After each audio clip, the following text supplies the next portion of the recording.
साहेबांचा विजय हो. नाही चालणार, नाही चालणार, हिंदी सक्ती नाही चालणार.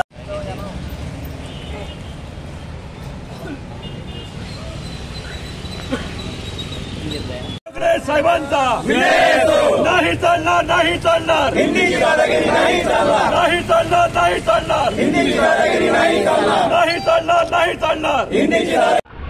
संपूर्ण महाराष्ट्रामध्ये सन्माननीय मनसेचे अध्यक्ष राजसाहेब ठाकरे यांनी जी भूमिका घेतलेली आहे त्या दृष्टीने सरकारला विरोध केलेला आहे. कारण सरकारचं डोकं ठिकाणावर नाही असं मला वाटतं आहे.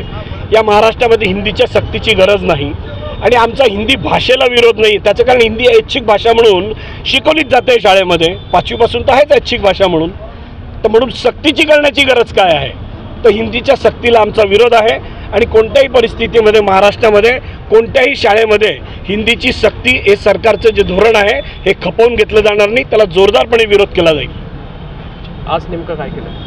आज या ठिकाणी महाराष्ट्र नवनिर्माण सेनेच्या राजसाहेबांनी जो आदेश काढलेला आहे आणि म्हणजे आम्ही हिंदू आहोत, आम्ही हिंदी नाही आहोत या पद्धतीचं जो सगळं भूमिका घेतलेली आहे त्या भूमिकेचे या ठिकाणी आम्ही होर्डिंग्स लावतो आहोत आणि शिक्षणाधिकारी आणि सगळ्या शाळांना या निमित्ताने आम्ही तुमच्या माध्यमातून सांगत आहोत की कोणत्याही शाळेने जर असा प्रयत्न केला आणि सरकारने प्रयत्न केला दामटण्याचा तर आम्ही जोरदारपणे विरोध करू. कोणत्याही परिस्थिती हिंदी सक्तीची होऊ देणार नाही, मराठीच सक्तीची असली पाहिजे ही आमची भूमिका.